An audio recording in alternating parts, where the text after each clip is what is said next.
Hi guys, Craig here. Welcome to another edition of the podcast, Tell Craig Your Story. And for those people who are keeping count, this is episode number 10. And we have a very special guest today. His name is Nigel Royle. Now, Nigel Royle is also known in China as the Shanghai Psychic.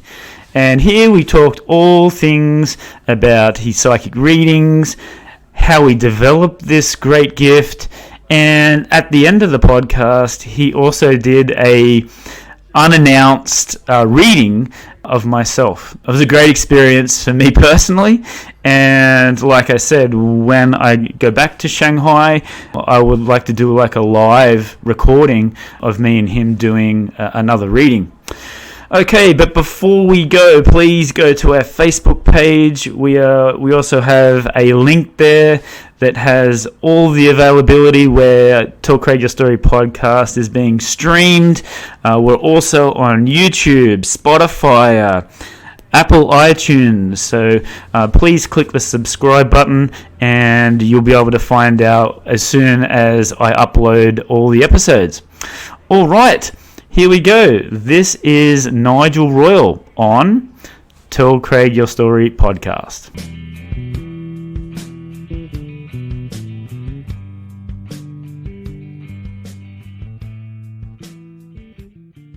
Hi Nigel, how are you going today?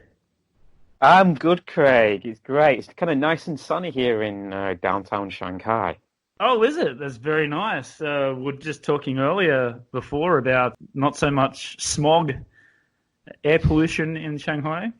Yeah, it's starting to come back though. I think now the city is starting to get, the people from the hometowns are coming back to Shanghai, and you just feel it in the air. Just the smog is just coming back a little bit. So it's kind of, is normality coming back? Yeah. But it's still a little strange environment. I've been at home for 7 weeks in my apartment, kind of too frightened to go outside. I know other people have ventured further out of field, but yeah, it's a little bit of self-isolation. And yeah, it'd be great when all this is done and get life back to normal again. Absolutely. Yeah, I'm back in Australia, as I told you before, and it's sort of good to be here. It's in the summertime, sun's out, going to the beach, meeting friends. And, can you tell me just a little bit about what's happening in Shanghai at the moment, like with the coronavirus? What are the people saying? I work in the education, and they just keep delaying the time for this period. Yeah. So what's happening in China at the moment?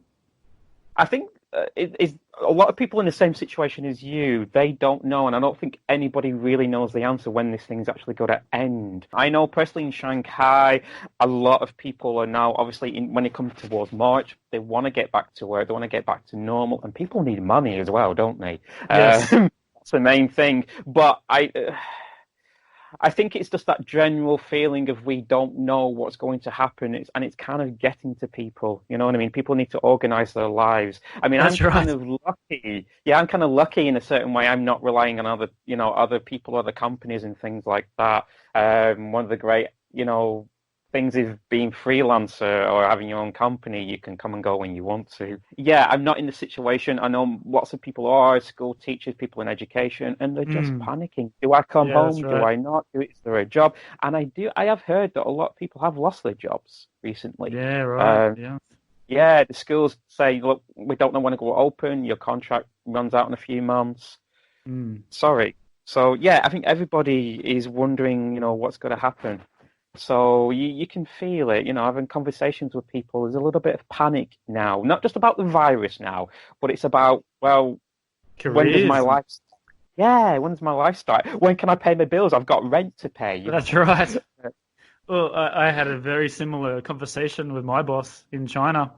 I have an apartment in Shanghai that I'm paying for. I'm not living there. Do I pay for an apartment here? Do I, what do I do? So it's all a what if at the moment, but hopefully in the next couple of weeks it'll go away and everything will go back to normal. So Nigel, I have done some research about you, as with all my guests that I have on here, and they always get a little bit nervous about that, but nothing too bad. I don't think I've got any major skeletons to hide. I think I'm okay. Touching wood. I think I'm okay. So, Nigel, you have like another name in Shanghai. You are the Shanghai Psychic. Is this correct? Yeah, well, I kind of created that when I kind of got here. It actually started as a bit of a joke because I started doing a couple of psychic readings for people, and someone said, "Oh, you're the Shanghai Psychic," and I just kept that name, and yeah, I kind of used that to, kind of promote myself and things like that. Also, I used it to hide behind Oh, as really? well. Yeah, because it's one of those things when you do. It's one of those situations where, hey, what do you do? Like Craig, you told me, I'm a teacher. Nigel, what do you do? Oh, I'm a psychic. Yeah. Oh, okay. So I tend to use the Shanghai Psychic, and I think I used it here, especially the first year when I started to do it in China.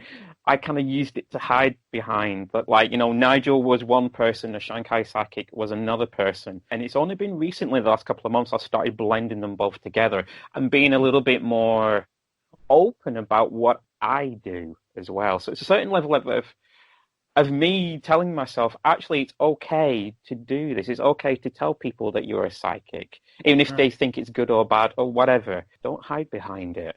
Yeah, sorry. How are the people in China reacted to this? Like, is psychic, readings, is it a popular thing in China, or do they shun upon it, with their religion? Or tell me about that. I think in China, I think over the last 5 or 6 years, it started to become popular, especially Western idea of tarot and psychic work. If you actually go into Chinese history, they have a divination called the I Ching. It's thousands of years old, and a lot of people now, the local, Chinese communities are actually starting to look into it. And so I get a lot of interest from the local Chinese of people, well, what is it? What does you do? Why is it different? So usually sometimes when I started a reading with people, I probably spend about 10 minutes trying to explain what I do to them. And they Right. come with it with no expectations and also no background. And what I mean by that is like in the Western world, we're used to TV and media. This person's a psychic, so they can move walls with their minds. They can make your nose bleed and your head explode. It's like a scanners kind of thing. Where Yes. here in China, they don't have that background. They're just, okay, so what is it? You can tell my future? To a degree, yeah. Okay. And I've had one girl who I had a reading for. And we sat down and we had the reading, and she said to me at the start, please don't look into my past. I'm too scared that you'll find out who I am. Oh, And she wow. really was. She thought, I'm going to come up with every dark secret, everything that she's ever done wrong and she's hidden away. And yeah, so the local Chinese are kind of open to it. And obviously then there's the expat community as well. And some Yes. people are for it. Some people are like, yeah, whatever. And some people are like, yeah, no, thank you. Your Yeah, way, you know what I mean? yeah, I think everybody has this sort of opinion on the psychic reading, but before we get more into that, I wanted to sort of I like asking because Shanghai a couple of years ago for me was not really the place that I wanted to, on my top list of living, but all of a sudden 3.5 years later, and I've been in China. So, what pulled you in to move to China in the first instance? I've got to admit, my story is a bit of a strange one. Many years ago, like almost in another lifetime ago, I was what you would probably call a media engineer. I used to work in the film and cinema kind of industry as a technician, and also in theatre work and audio production and things like that. Right. And I always wanted to get into writing, so I went back to university as a mature student, doing another degree, a second degree. And one of the options when I was a student was, learn another language. And there was Chinese Mandarin. And I thought, I've always wanted to learn it. I've always feel that Shanghai, especially with some kind of grand oriental super palace, that there was, really exotic. And the chance to actually learn the language was really appealing to me. So I did. I started to learn it, and I became best friends with the teacher. Because you're originally originally from Xi'an, but she lived in Shanghai, then moved to England, and we just Hmm. became good friends. And she invited me over, and I never left. Wow. That's Yeah, well, I first went to Guangdong, and I was at the university there on a bit of exchange. I came back home for a few months and just found myself in that position of, you know what? Let's give it a go. Let's see Yeah, what right. happens. Over here, I'm probably like 90% of expats. I did a bit of teaching for a while because I'd then an English degree, so it was easy for me to then to get a teaching job. But that wasn't for me. It pulled my soul out of me. Did teaching? It really did. Um, and it's like, well, what do I do now? I want to get back into my writing, so I started writing, and that's how I just kind of stayed. I think I've been here for over 4 years, and I only Right. planned to come here for maybe one semester. I think So that's what yeah, everybody. I think a lot of the expats have that same yeah, mentality. You know what? I'll only be here for like half a year or 12 months, and that's then it. I'll come back and I'll have that experience. But it's I'm a bit like It is. you. Yeah. So It how is kind of, it? yeah, Sorry. it kind of the city sucks you in, doesn't it? You kind of hear, then all of a sudden time just seems to fly by really quickly. Yeah. And how is your Chinese at the moment? Your Mandarin? Funny enough, abysmal. I started when I was in England. I did HSK level 1 and level 2, and those level 3's been there for about 3 years, ready for me to do, and I've never got around actually to doing it. I can actually read HSK level 3. It's my speaking and my pronunciation is just awful. Even my partner, when I speak to her, because she's a native Chinese, she looks at me like, "What are you saying?" Yeah, so it's one of those things because I do get Chinese people asking me, "Will I do a psychic reading in Chinese?" And I Oh. always tell them, one day I may be able to do that, but just not yet. So what happens if a Chinese a person wants to come in but you can't speak English? Do you have a translator there, or do you think that are you gonna say no? I can't do it. Wait until I can speak the language. What happens there? Most of the locals who kind of come to me, their English is kind of quite good. I've only ever Okay. had a few that spoke no English whatsoever. So what we did, because they all kind of knew each other, which was really good, we Oh, had like a special evening where one person could speak really good English. So yeah, and she translated. So I did, 30 minutes with one person, then the next person, and the next person, and then one person just translated for me. And I was always hoping she could translate what I was saying. Because right. one lady was really shocked at the end of it. I was doing this reading, I remember, and I think it was about her creating a business. And I kind of came up with the fact that, she wanted to start a flower business as well. And I remember saying this and then looking at the translator and looking at the lady we're doing the reading for, and she looked shocked. So I don't know if the translators told us something completely different. She just went, okay, okay, and got up and left. And I'm like, oh, what's happened there? That's interesting. Very, very interesting. So, in saying that as well, do people prefer to go in by themselves, or do they prefer to? Because I read on your website that you also have group bookings as well. I just like, what's the more popular, and what do people want to do? The most popular is going to be online readings, one-to-one via Skype, Zoom, WeChat, whatever it is you want to do. That is the most popular one, and that's private, that's one-to-one. Yeah, I do bookings. I also had people just before the whole virus thing started in China. We were originally going to do a big hotel chain asked me. They had two events. And they were going to book me, put me up in one little corner, and then anybody in that evening could come along and just have a little reading.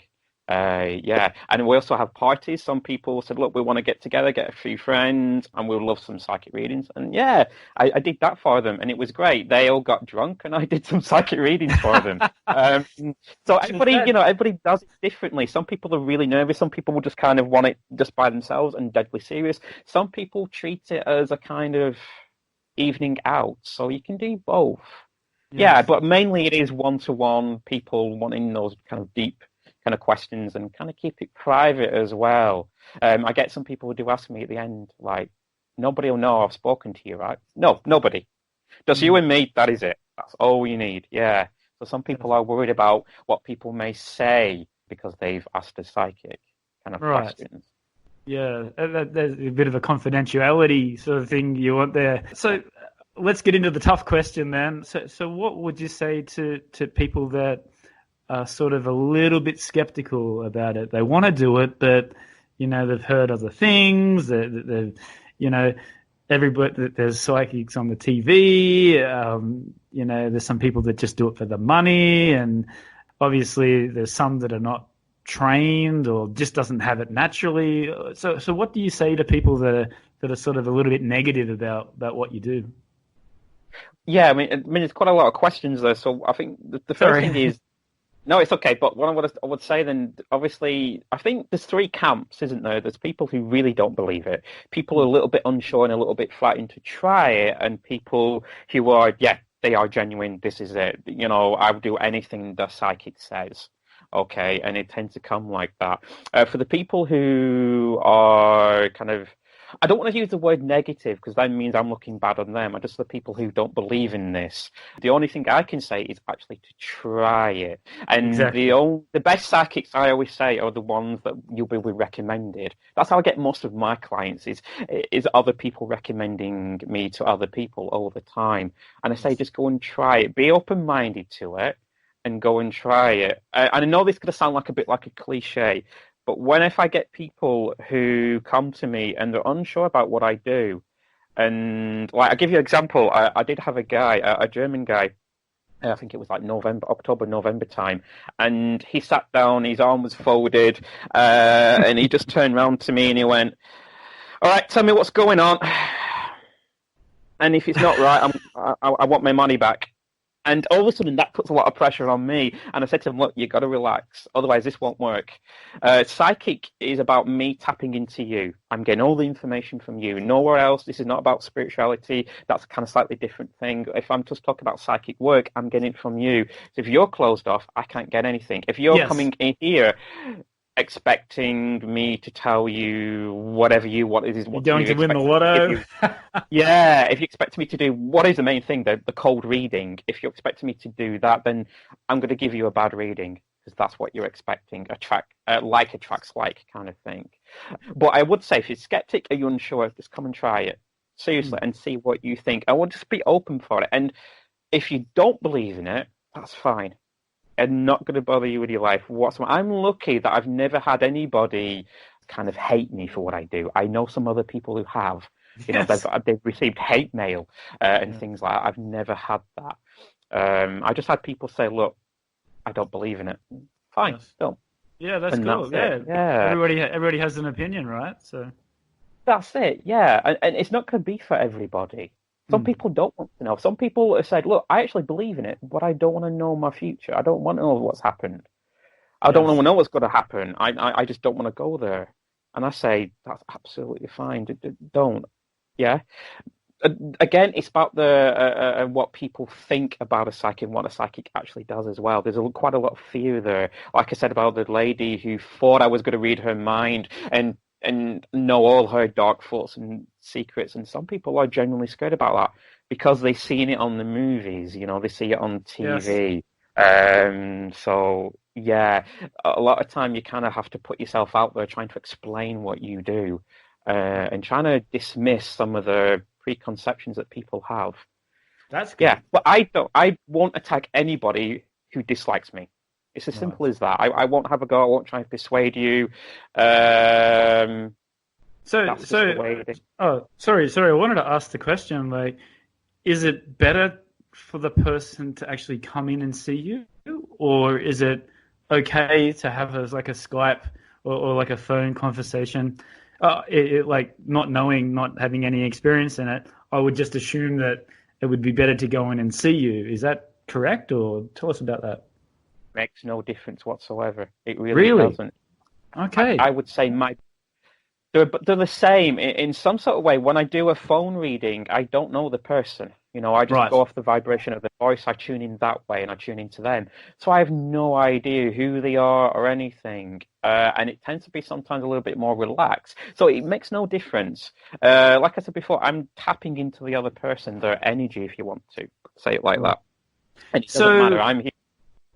So with that, do you get them to come in again, or are you able to ask are you able to answer the questions on the first time, or how does that work? Because I went to I went to a psychic in San Diego, and we had nothing to do. I walked past us. Hey, there's a psychic. Let's go in there, and she was asking me for my phone number and my credit card and Oh, it's wow. like it seems a little dodgy. Yeah.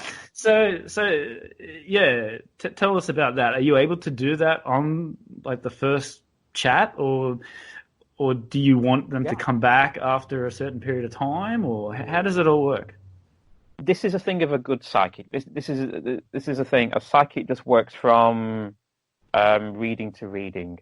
Okay, so I have some people who I would say are regulars. They come to me quite often, and then some people who have readings every 2 or 3 months. One person have a reading every 6 months, and I get one person's had one reading and they never come back. Every reading is slightly different. Right. So I would say a good psychic, a genuine psychic, will never ask anybody, to book again or to come again or anything like. In Yes. fact, absolutely opposite. There are some people who come too regularly, and I'll say to them, no. Yes. I want Mm. not doing your reading. As an example, I have funny enough, I do have quite a few Australian clients, and there's a Oh, lady here. Obviously, I won't give any names or anything like that, sure. but she really wants to get back with her ex-partner. I get quite a lot of calls like that. I want to get back with my ex-partner. Is it going to happen? What's he thinking of me? And I did a reading for her, and she seemed to be happy at the time. 3 days later, she calls me again, and we just did the same thing again. And another 2 days later, she called me again, and I said, no, that's no, because it's going to be the same reading. We're doing the same Yes. thing. You're just wasting your money. And in actual fact, your emotions at the moment are causing you to panic, and you're doing this, and you're wanting me to wave like a magic wand over your life. So I always say, if you're going to use Yes. a psychic, use them sparingly. I would say every 3 or even 6 months is absolutely fine. Not every week or not every decision here. So yeah, any psychic who says, look, come back, you need to come back for another time. Don't. Do we always get everything covered? Maybe not. You Mm. know what I mean? Yes. Maybe you only have 30 minutes, 40 minutes, and there's a lot of things you want to know. Maybe we don't go for absolute everything, but that book club is done again. But that could be, in a couple of months' time Yeah. or even a year's time. So it's completely up to you. A good psychic will never say, I want your credit card details or anything like that. Or trying to Yes. keep you hanging on, or, Wonderful. oh, we've gone over time, so we should have some more money. It's kind of done, dusted. If you want to know more, then please do. If you're happy, then just leave it as it is. It's as simple Definitely. as that. Yeah. That's always the thing of a good psychic. Yes. Yeah, Understood. we have concerns. There has to be a moral standard, I think, here Yes. when we do this, because we are holding people's secrets. You know Yes. what I mean? When I'm on the phone line, someone is going through their deepest, darkest issues and problems here. And the emotional link sometimes is quite strong. Like I had one lady who phoned me back and asked, what do you want me to do? And she said, well, I just wanted to listen to you because you're the only person I spoke to about this issue and about this problem I had. And then all of a sudden we're coming to the realms of, well, I'm not a psychic anymore. I'm a counselor. And Oh, that's not what I do. And some people do want you to do that. right. Yeah, I have to tell one lady actually from New Zealand, I said, sorry, we're going to have to stop the readings because now it's about counseling. Now it's about you wanting to reach out to somebody and not to actual Mm, people. So we're going to have to stop this now. I'm yeah. here to help, I'm here to advise, but I'm not here to counsel you. Not your Uh, profession. yeah, Yes. and some people are lonely in this world. They are, and Yes. they want to talk. I've had that. Just people who just want to talk. That's Um, interesting. it does happen. So, Yeah. yeah, right. So, Nigel, I wanted to go back, like with your family and when you were starting off. So, tell us about when you sort of started to recognize that you had this ability and you could actually have this as a paying job. When I was young, my grandma, my great grandma, she actually died when I was really, really young. But one of the things I remember is she used to read tea leaves. So you get the old-fashioned cup and saucer. You would drink the tea, and then you put the tea leaves into the saucer, and she could use that as divination. What I mean by Yeah, that is right. like Some people use tarot cards or stones or anything to read, or an instrument to help you to read. So she could do it with tea leaves and was very, very connected. And I remember that. But when I was young, I was more intrigued by it because I didn't know what it was. As I started to grow up, I probably got into my early teens, I knew that I could sense things that other people couldn't, and I didn't know what it was. There were strange things happened to me, but I didn't know what it was. It wasn't one particular moment or anything like that. I just knew that things were different. Sometimes I would know things just before they happened, but I didn't really think much about it at all. It probably wasn't until I got into my late teens that I really started to understand the world about the psychic and the medium, which is two different things. Right. Psychics, like I said, they tune into people. Mediums tune into spirits, our loved ones passed over. And I was more interested in that more than anything else, having a couple of experiences when I was young, literally seeing and hearing things. And also my parents as well, my mom and my father, they don't work as psychics or anything like that, but they're very connected. You know what I mean? And the psychic world, the spirit world, philosophy of religion and things like that was kind of discussed when I was young, Right. a lot. So it's kind of always kind of just been there all the time. I never thought of working as one. Never in a million years. I was obsessed with it. I liked it. Never thought I would do it. I think I was about 30 when I just went into a store and just went, yeah, I'm going to buy this deck of cards. Right. Just to see. And I just started doing it. I enjoyed it. I did one for my mum, and she's like, yeah, that's kind of, accurate. And it just started from there. I started to get to know other psychics, asking them questions. And one psychic says, you can do this. Do me a reading now. Right there and then. So do me on the spot. spot. So I got my card up. Yeah, on the spot. I just did a reading for 20 minutes, and she just gave me a round of applause and said, well done. You're as accurate as I am. I mean, that was absolutely superb. Wow. Yeah? And said, just go and do it. Just learn. And for like the last 10 years it's just constantly learning all the time. Yeah, and even now into mediumship, and mediumship is about talking to spirits, which is something I've always been obsessed about, and I've always started to develop that, which is a whole nother side to the kind of psychic world, if you want to say. But I would say psychics and mediums are two very different things. And is that something that you want to get into as well, mediums as well, or where do you see sort of it going? Like you said that you wanted to learn more. Where do you see it going in the future? So, like, people who are psychic or people who are mediums have very different, I don't know if you say talents or skills. They'll work very, very differently. So they're saying you can be a medium can be a psychic, but not all psychics are mediums. Okay, so a medium is about contacting the spirits, and I think that's the one place I really wanted to go, but was never sure I could do it. And I just started training about 2 years ago, very tentatively here, because it's a very touchy subject. You're getting people who are coming to you who are very vulnerable sometimes because they want to connect to people who have passed, and still wondering, is there somebody still there? So you're really in a very much a position of, am I doing the right thing here by doing this? And I have to spend a long time asking myself that question, and I still am here. Am I doing the right thing by this? Is it real? Is it right? So to answer your question, I do want to get into the mediumship, and I think in a couple of years I would like to do that more and more. It's something that gives me more joy for some reason.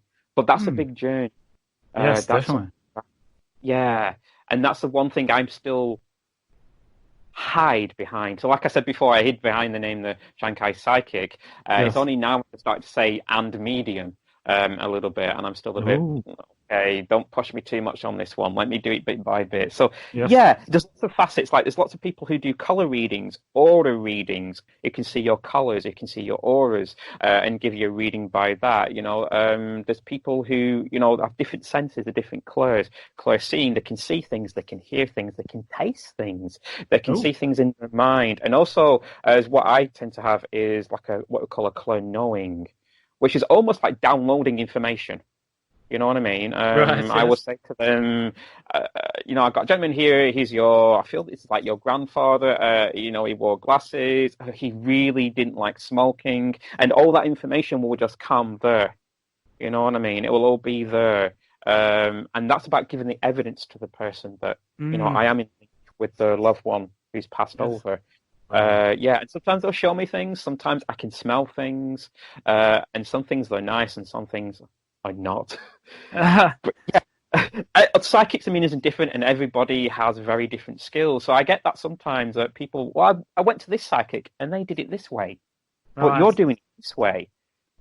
And we're never two really the same. There are some things that cross over, but some people work really, really kind of differently. I started off using the tarot cards, and I'm starting to come away from them now, where I don't use anything at all. I just try and tune straight to the person.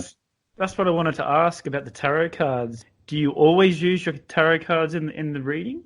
Is that the only way that you do it, or can you do it without it? I'm not. Right. So as I started off with the tarot cards, and I started to learn the tarot cards, and then I got to oracle cards, and I just look at the pictures. So like the pictures, and then there's extra information. You know what I mean? Like I'll get, let's say the classic tarot card is the lovers. Okay, I get the card of lovers, but it could be in 1,000,001 things at that time. I'll get more information psychically about it. So the more you do, the more developed you become. So eventually I said to myself, I just don't want to do the tarot cards anymore. I just want to connect. Yes. So now, some readings I can do tarot cards, some readings I do a little bit of tarot cards and then completely leave them, and then some readings I don't even go anywhere near them at all. It all depends. Also, I use the pendulum as well. Okay. The pendulum gives me kind of confirmation. It's really good for yes or no. And I started using that a lot at the start, less so now, but yeah. And like I said, people use different things. My great grandma, she used tea leaves, and she only read the tea leaves. There's people who use poems. There's people who use colours. There's one lady who uses buttons, like off shirts. Oh, wow. She picks all the buttons up, and she has different buttons. She mix them up and round and does that. I have a really good friend of mine, Trisha. She uses numerology and astrology, and as well as being a psychic, and does it that way. So there's so many different psychics doing so many different things. So tell me, you're talking about you did one of your first readings with your mother. So tell me what your parents, your family, and then what do your peers think about the occupation that you've chosen? My parents know that I do this. They don't know I now do this as much as I do. They still think I do it in my spare time, and I'm quite happy. But let's hope that your parents don't listen to the podcast. I think they're absolutely fine. I think they know me. My mum still asks me questions every now and again. She still does. So they're absolutely fine with it. My sister hates this kind of thing. Detests it. Yeah. I mean, she'll stand there right in front of me. I mean, I love my sister. I really, really do. And we're very, very close. But she will say to anybody who's psychic and medium, they're fake. You can't do it. It's fake. Once you're dead, you're dead. You can't tell my mind. You can't do anything. So my sister doesn't know I do this. I've never gone anywhere near there whatsoever with it. So it's kind of like to one side. I don't hide it from her, but I also know that she wouldn't appreciate it. She would say, why are you doing that? You know what I mean? So it's kind of funny because we had that conversation before about, what do other people think? My biggest critic really is going to be my own sister, who would really chastise me for doing what I do. Yeah, so I guess that's kind of sort of like a good thing, that not everybody is like saying, yes, this is great, wonderful, well done. It's good to see, does she give you constructive criticism, or is she just like flat out, no, I don't believe it? Flat out, no. No, I mean, like I said, she doesn't know that I do this, and she definitely, well, she knows that I'm interested in it, and she knows I've done some, but she doesn't know that I now do as much as I do, you know what I mean? I just won't go there. It's a conversation we never have. I never bring it up. She never brings it up. Yeah. Do you pick up things? Do you pick up things about your sister? Or do you just leave it that she is totally against it, and so I won't sort of try and read anything or pick anything up? It's really funny. Most psychics can't read for themselves and their family. It's really difficult. Yeah, really. I can't read for myself. I can do little bits, but I can't. The reason is, it's emotions and feelings get in the way. I know my sister. Right. Okay? And I know she's against it, so I never go there. I'd never try to read for her or look for her, anything like that. I also wouldn't read for anybody or look into anybody without their permission. I can't do that. It's really, I may pick up some things, but to get a really deep reading, I need kind of like you to give me permission to tap into you, okay, to get a really strong link. You know, I mean, I may be able to pick up feelings and a few things here and there, but they'll be scattered. You know, it won't be very good. To get a really good reading, you have to be open and kind of let me delve in there almost. But yeah, most psychics have problems. That's why a lot of psychics ask other psychics. They really do. I have many that we do readings for each other. And I did one 2 nights ago with, again, my friend Trish, who had another psychic who's just starting out, and said, okay, let's swap readings. He wanted a bit of advice. So we swap readings, and that's how we do it. Because I can't get the cards and start looking into my own life, what's going to come, what's going to happen. I already know what's happening about me. I already know what's around me, but I can't get any more information. It's really difficult to do. So yeah. That's very interesting because, also as well, I put on my Facebook page that I'm going to be interviewing you and told them a little bit about what you do.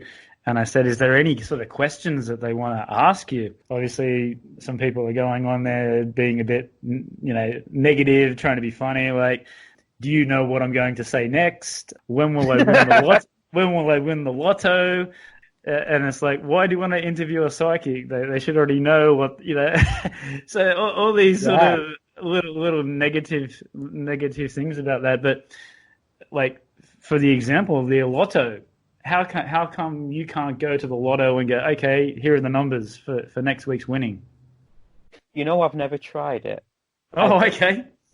I've never ever gone there thinking, okay, what are the lotto numbers? What are they doing? And it's quite funny because, like I said, I can't read for myself, so that will never work for me. And if somebody asked me what would the lotto numbers be, I would guarantee I would be wrong, right? Because this is going to sound like something more bigger than it actually is. This is when you get into the actual makeup of how, or the mechanics of how psychic works. Because we work with your unconscious. Yeah, I tap into you when I do it. Okay, so it's kind of like telepathy. Should I say? Pronouncing it wrong there. I'm not tapping into you. So if you know the numbers, I'm going to know the numbers. If you don't know the numbers, I'm not going to know the numbers. You understand what I mean? Yes. But it's like that. And therefore, it said, what are the lotto numbers? Well, do you know the lottos? I don't know. But what I can tell you is, if there's got to be a lot of money coming into you, it's like, wow, something big is coming in here.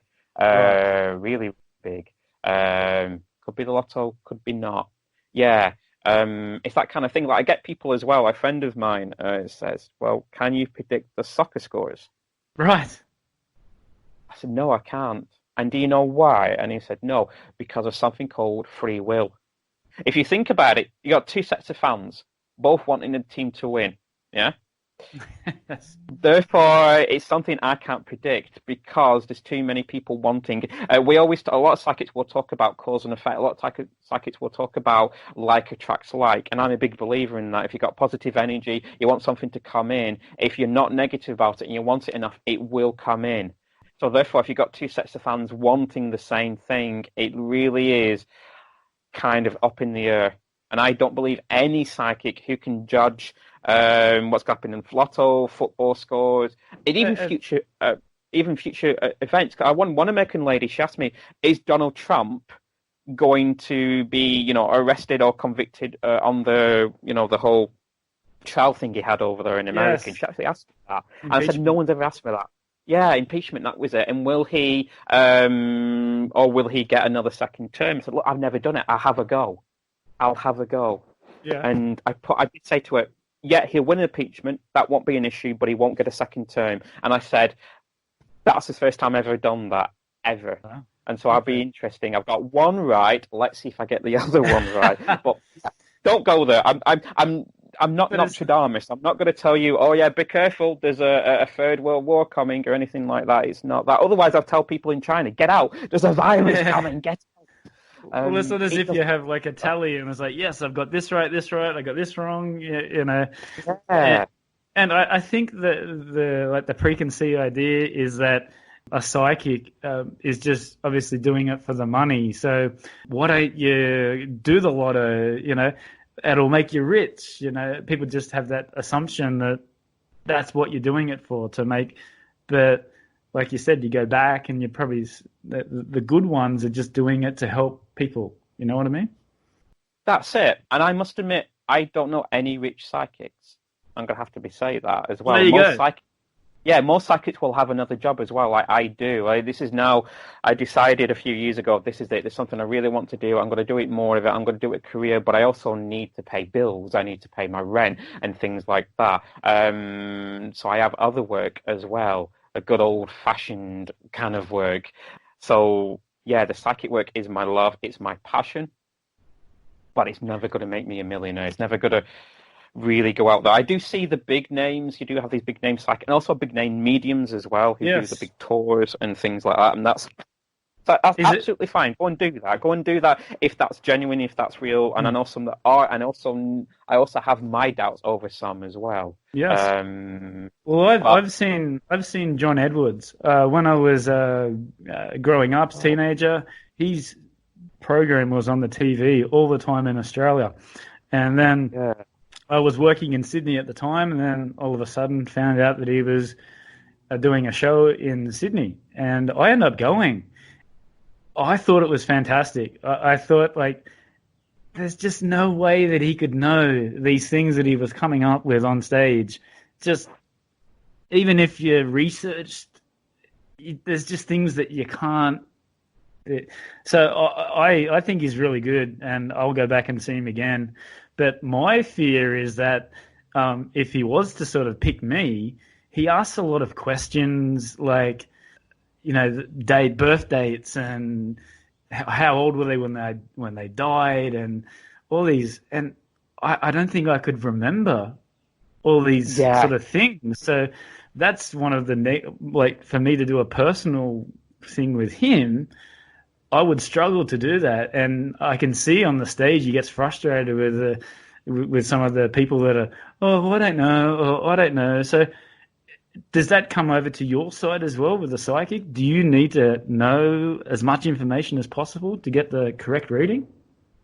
Now, like I said before, doing a psychic and John Edwards is a medium. Okay, Yes. and so they're Yes. very two different things. When you do mediumship, you're bringing in the spirits, and anybody could come in and any information. And I'll give you an example. I did a mediumship reading with a lady, a girl from Russia last week, and I brought in her great grandmother, sorry, her great Oh my grandmother, God. and I described it exactly what she did, her job, what she looked like, absolutely everything. In fact, their family sold furniture when they were young. They had a cuckoo clock in their house. Absolutely everything. I went, da-da, there you go. And she just said, I have no idea who you're talking about. And I'm like, oh no, what have I done here? 3 days later, she sent me a message saying, I talked to my mum. My mum says, you are 100% right. Because that's her Wow. grandma, my great grandma. You are 100% right. I just didn't know my great grandma. She died when I was like 6, which I also got as well. So this lady died when you were very, very young. And she went suddenly with her heart and she just collapsed and said, yeah, she did. My mum just confirmed everything that you said. I had another lady from Canada. And I was giving this gentleman and said, look, it's about your age, but he died. It's like one of your best friends at school. And he died in a really horrible way. It's some kind of disorder because I could see that he lost so much weight. He'd become very pale. He couldn't get out of bed and he knew he was about to go. And she said, no, nobody's like that. I don't know anybody. Yes. And said, right, okay, put it to one side. Again, about a week later, literally, I think it was just the other day, she called me back, said, I just asked my mum, who's still back in Canada now, so she's living in Shanghai, asked my mum, and he said, yes, do you remember your best friend? I can't remember the name. He died 2 years ago of AIDS. And I described the Wow. gentleman perfectly. So, yeah. So sometimes we don't know who we're going to get. You know, some people, when I want to connect my brother who passed away, I want to connect to know my father, and sometimes those energies won't come through, or maybe not come through straight away. Other ones do. So sometimes they'll link to you because you're family, yeah, Yes. but you Yes. may not remember them. So it's always interesting, you know, sometimes we can't tell who's going to come through. And also those live events, this is a bit of an insider secret. There are sometimes some people in the really huge events that has 20,000, 30 or 20,000 people. Sometimes there are people in there they've already read for before. Mm, Yeah. They all do it, I have to say. And this is a bit of an insider secret. I'm probably going to get kicked out of the circle or something now. I've literally gone to somebody doing a reading and gone, a mediumship reading, not a psychic reading, a mediumship reading, and gone, there's nothing. I'm sorry, I can't get anything. Doesn't mean the spirits don't. It means I can't, okay? So imagine doing that in front of 20,000 people. Sorry, everybody, I'm getting nothing through. Yeah. Bye-bye, you paid your whatever dollars. See you later, I'm sorry. So what they'll do, they'll instantly go to somebody that they know and they'll do a reading for them that they kind of already been there before to get the energies back up and get up and running and then go and do something else. Now, some people can say that's not fair. Some people say, yeah, in case they don't get anything. I'm not going to say one or the other. I'm just going to say that's the way it is. Yeah, that's different, especially when you're doing what we call platform work with mediumship and you put yourself under in front of a crowd and thousands of people are watching you and you have nothing. And it can happen in mediumship. You know, it will do. It hasn't happened to me yet, but I've not been doing long enough, and I'm not doing platform work. I'm not standing in front of thousands of people going, I think I've got your grandmother. In fact, I've got absolutely nothing. Here's my safety net. Yeah. You know, so there's two ways of thinking about that. Some people thinking, no, that shouldn't happen at all. And some people who are in the industry, or I call it industry, it's very strange to say that, who are other mediums who know what happens, who knows the mechanics behind it, saying, yes, that's okay. Because you're getting so many energies, so many people that sometimes it's got to go wrong. Right. You know what I mean? It really, really can. Yeah, so there's two ways of thinking about that, especially with the, big platforms and celebrity mediums. Yeah. So they've got to keep a persona. That's right. That's right. So when a person comes in to see you, I was just reading on your website all the different sort of topics that they can talk about. And, like general reading, love, career, life, family, property, wealth, business, future predictions. I mean, you cover an awful lot of things. How much time do you have to prepare for someone to come in? Like they make a booking and then they sit down, and then how long does it take you then to actually start picking up what you're feeling? Are you ready for the answer? Because I think people will be surprised. So about 30 seconds, 20 to 30 seconds. Wow.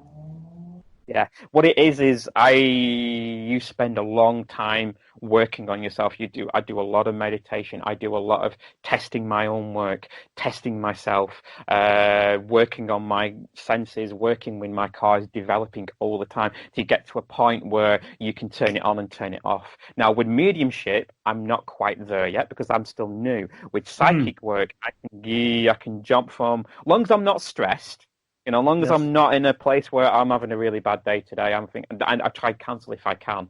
Otherwise, I can't do it. I really, really can't. As long as everything else is fine, a normal reading, like I have 2 private clients this afternoon, one that's at 7 o'clock. So I'll get myself ready. I get my space, get all quiet. I set that up first, but that's okay. You know what I mean? And that'll be maybe 5 minutes before. And then literally, I will be tuning in when the phone rings. Right. Yes, when the phone's ringing, and as soon as they answer, I tune into their voice. I tune into them. I can't do it before. There's nothing there for me to do. Yeah, there's nothing there. So as soon as they say, hey, hello, Nigel, hello, and I'll talk about some things if they've never done it before, or if I know them, a quick little, how are you? Yeah, I'm great, I'm fine, excellent. Okay, what can I do for you today? I've tuned in. I'm there. Okay.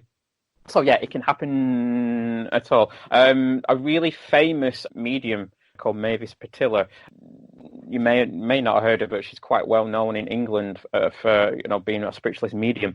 She'll say, "That's it, I can do it instantly," and she doesn't do meditation or anything like that. She can't meditate. She can't turn her mind off.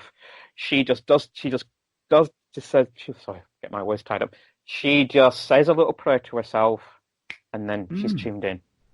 That's amazing. So you do it by experience. You do it by experience. That's when people always ask me how long you've been doing it. I've been doing it for 10 years and probably about 5 years actually having paid clients.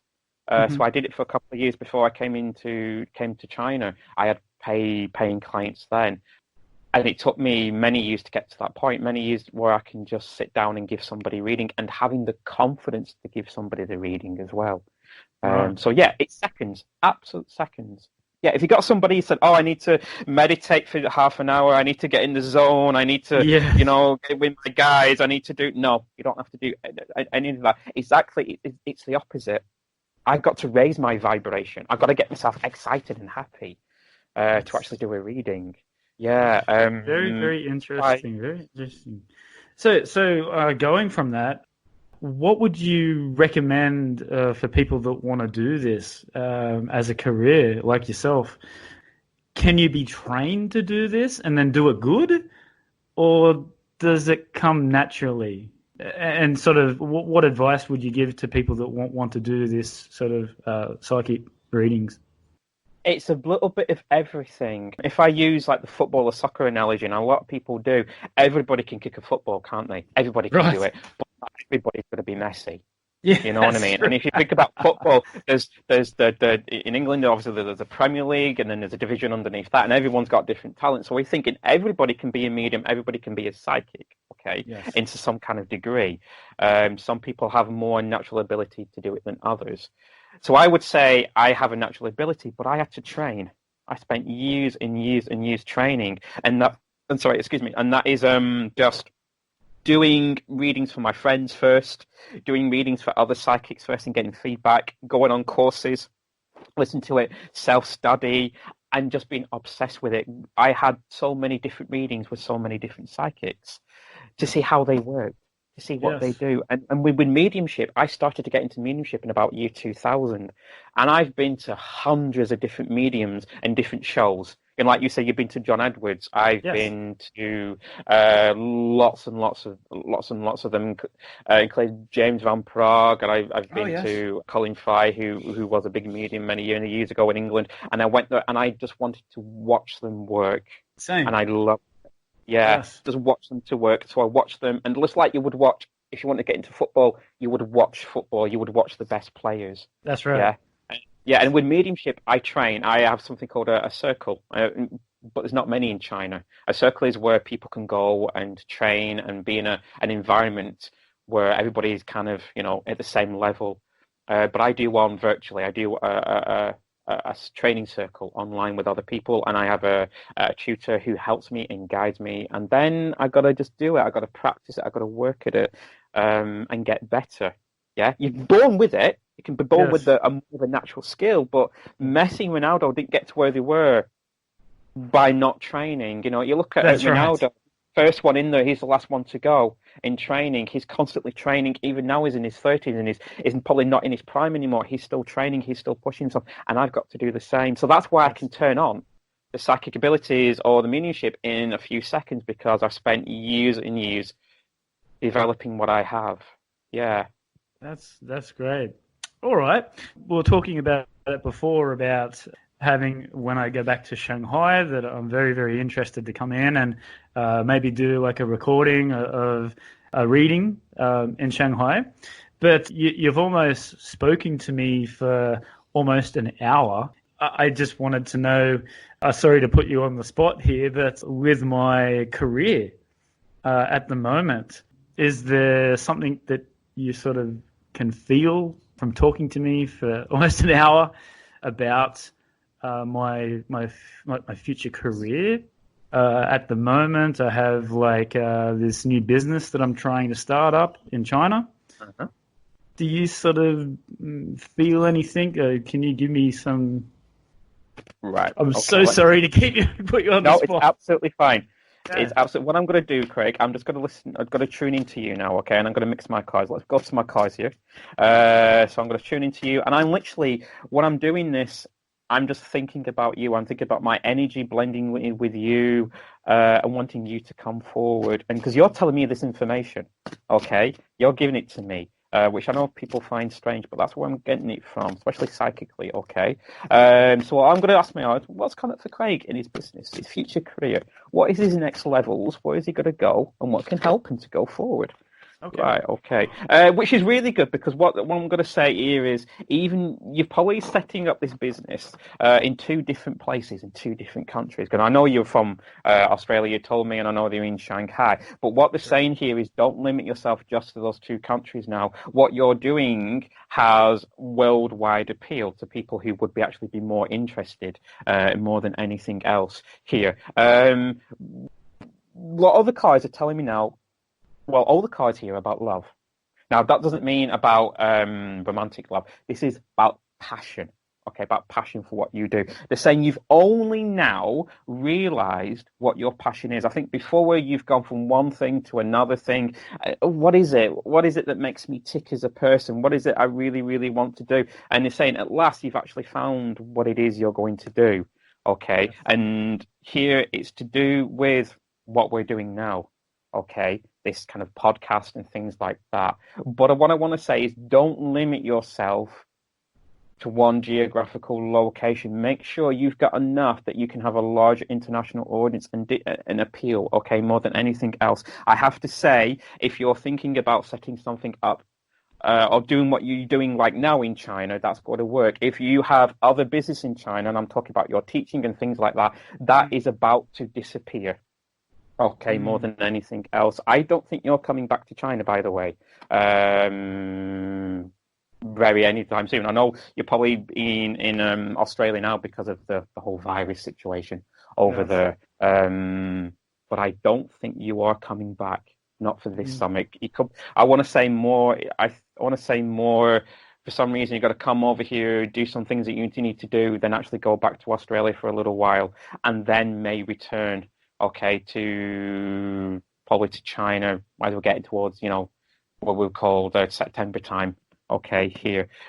Your opportunities, what you want to do, are much broader. They're not in one place, okay, more than anything else. What I want to say here, more than anything, I'm just looking into the cards. You are so unsure about yourself.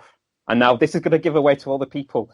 This is one of the things why readings are sometimes a little private, and I hope you're okay with me saying this. That's okay. Is you do question yourself of what you're doing, and that's easy for us all to do.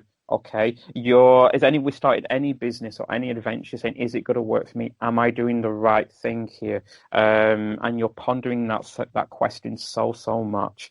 I said, I'm not wasting my time. Do I have the talent in doing this? And you really do second guess yourself a lot. That's what they're saying here.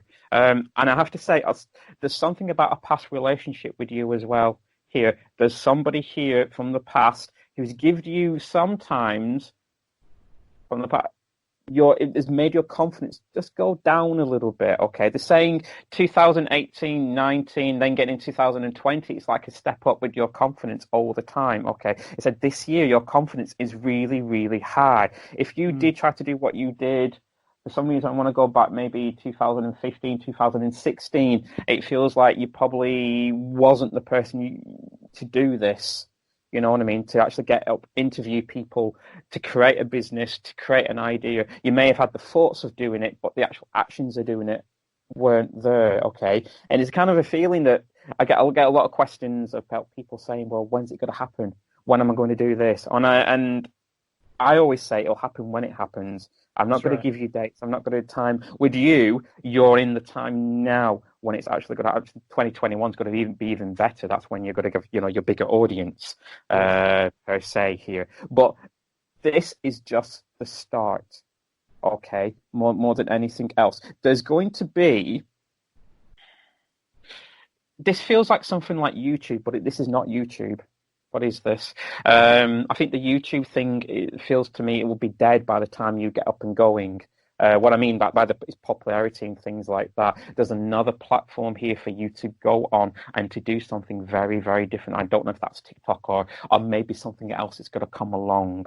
Okay, and it's about catching that wave here more than anything else. Okay, I want to. Yeah.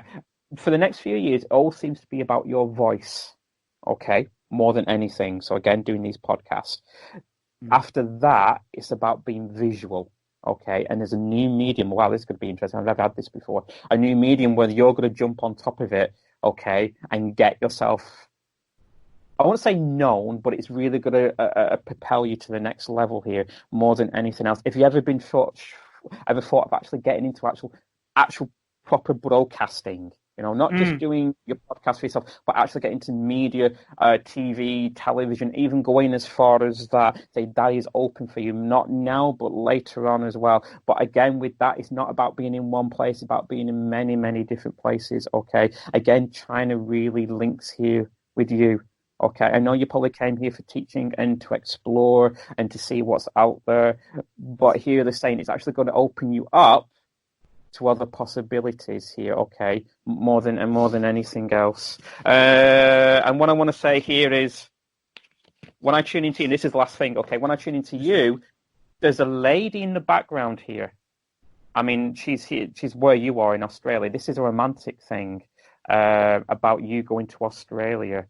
Did you break up with somebody or leave somebody behind when you came here? See, that's a big question to ask her when people may be listening. Because they said there's a love situation that's just there in the background for some reason. I feel it was there before you came to China. Okay. Yes. There was. I'm not going to ask you if you're still with her. I'm not going to ask you if you're still with her because I tune into a lady who's still kind of vaguely interested. So I don't know if you're still with her or not. No. But what I'm going to say is there's a lady here that's still got thoughts and feelings for you here. Maybe wanting to herself here more than anything else. So I'm assuming you went away. She stayed here. It was done. It was dusted. But there's still thoughts and feelings there more than anything else. It's kind of like, what's she doing? I wonder what he's doing. It feels like this, especially from her. She wants to know what you're doing and what you're up to more than anything else. And I'll leave that one with you. That's very interesting. Yes. Yeah. A lot of what you said is true. And can I answer those questions now? I'll answer what I'm comfortable telling. So yes, it's obviously with the coronavirus, I had plans to come back to Australia, and I've told my bosses that I want to come back to Australia and live. With the coronavirus happening, all of a sudden, we've created this online company. If it goes well, we're going to break away and have our own company. So I've had experience in this field. This is what I've done previously in China. So, this is what has just started. So I'm going to go to China, on occasions, but I'll be based here in Australia. And then in the future, obviously, to have like an office here and a platform here in Australia. So going back and forth. But so, yeah, that answers that question. As for the podcast at the moment, I keep telling everybody it's just a hobby at the moment, but it's something that I've always wanted to do for a long time. Yeah. And you're right. At the moment, I'm only doing audio recordings, but I would like to do video. I would like to do live. I would like to do something like John Edwards, go out and interview, the people that I've been, And you were right. You were saying that, and I'm sort of doubting it. Some people are saying that I should stick with just music, guests. But I want to all sort of genres. I want to, not just music, sport, anything like psychic, comedians. I want to keep my options sort of open. So, and then in the future, who knows, like a talk show or something like that, broadcast online. So, yeah, all the opportunities are sort of there. So, career and podcast. I'm going to say to that, keep on going, and don't limit yourself to languages. Yes. That's the main thing here. Like I said before, it's about you being very international here. So it's where that you could even show people that something they've probably, or people they don't know about. You know what I mean? And language, you being able to get over that language barrier by you can speak it or translators or whatever. There's something here about that growing of being international, having no boundaries per se. Yes. Okay, I've got more than anything. I feel that I'm missing out on the people in China. They can't speak English. I've met a lot of people from Russia as well and Europe, all different languages, Spanish. So still keep the future ideas are to keep Tell Craig Your Story podcast, but have other people doing interviews in Russian, in Spanish, in Italian, in Chinese, in Japanese, and have this big thing. But I can dream. So that's I have talked about that with some people, and starting off slow, step by step. But in the future, that's what I would like to do. Okay. And then the romantic thing. Well, yes. Let's just say that I've come back a single man. But yes, you were saying also about doubting myself and questioning myself. That's something that I need to improve on. Yeah, but what they're showing me here that you are getting stuff like this year so much stronger. If I put you maybe 4 or 5 years ago, it's like you're almost a different person here, to where your confidence in yourself actually is. You know what I mean? It's like you've shined a lot more brighter, especially when getting to year 18, 19, and then 20. It's like, I'm released. It's not just about working on yourself. It's like this energy of you has just been released. Like, I can actually do my dreams. Yes. And that's how the energy feels with you. Where I think in that 2015, you kind of like, I got an idea, but it won't happen. I got an idea, how do I do? You felt like you were constantly talking yourself out of an idea of dreams that you had. Well, 2016, the end of 2016, that's when I made the decision to move to China. That was a huge step. I did my TESOL license in teaching English, and then made the plunge. Huge step. Just said, hey, I'm going to go to China, try something different. I think the whole experience of China and meeting all different people, I think that's definitely given me confidence in being able to do what I can do now and what I can do in the future. So, yeah. Yeah, no boundaries. It sounds like sometimes, like we just talked about before, some people come to this place not really knowing why. Why am I here? And then end up leaving with a new kind of purpose in their life. It is a very strange place for doing that, isn't it? Yes, exactly. Well, thank you, Nigel. Thank you for doing that on short notice. I mean, that just goes to show your professionalism. I hope that proves to some of our listeners that, it's not try it, do it. Just if you come in with an open mind and just go in and try it, and who knows what's going to happen.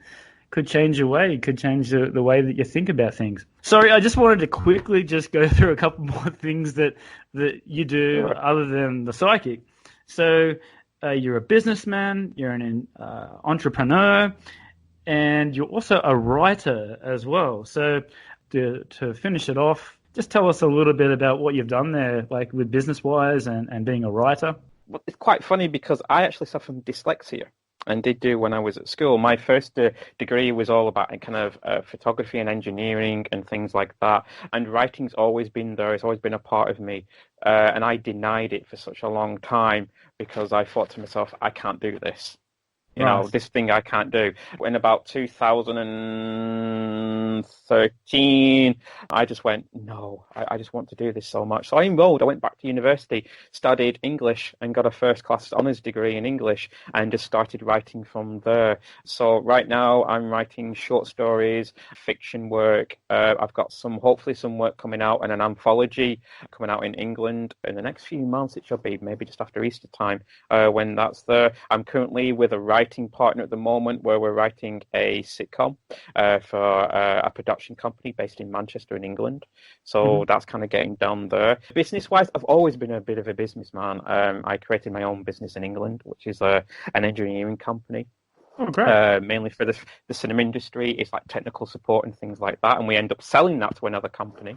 And in China, I've done something similar to you. I started a HR department here, bringing in people to China that I recently just sold about 8 months ago to another bigger company here in China. Congratulations. So yeah, I set it up in a year and a half. I ended up selling it again.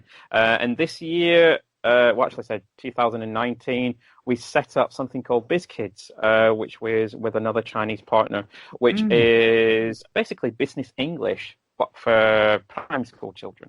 You know what I mean? So it teaches them economics, business finance, global marketplaces, and English at the same time. Yeah, so that was going to get more on, obviously, because of the virus. Everything's kind of delayed, but hopefully that will pick up for later the rest of the year. Like I said, psychics don't get rich. We have to get money from somewhere else. That's great, Nigel. All right, last question. Are there any websites, anything that you have on, any events that you want to sort of promote for the listeners out there? Well, at the moment, yeah, we were going to have lots of events if you're actually in Shanghai at the moment. Obviously, everything's been postponed until the virus. We're going to have some, so we're going to get the events back up. So I want to, if they can, best place to actually go to my probably Facebook, which is as Nigel, the Shanghai Psychic. If you go on there, I try and keep regular updates. I also have groups as well where I do little free mini readings. If you're in China, please go on WeChat. You can message me directly or just go on my Facebook or go to my webpage, which is just www.nigelroyle, and Royle is ROYLE.com. And there's a link to my page, or just search Nigel the Shanghai Psychic and you will find me on Google. So, I'm also open to questions as well. If anyone's ever interested in the psychic world, always ask me questions.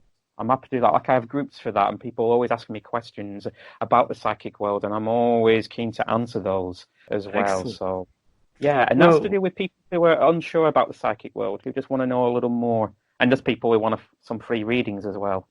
Great. Well, this is going to be on VK in Russia, and we've got a WeChat group page, we've got a Facebook page, it's on Tell Craig Your Story is on all the podcasts available. So, like you said, just go to the website or go to the Facebook page and give Nigel a call. All right, Nigel, thank you very much for your time. I really do appreciate it. I know you're such a busy man, so I really appreciate your time. It's been an absolute pleasure. It really has. Thank you, Greg. And then when I come back to Shanghai, let's do another reading. Yeah, let's do it. I think it may be some time, though, before you're back. But, yeah, we're definitely going to do that. Not a problem. All right. Thank you, Nigel. Bye-bye. Okay. Bye-bye.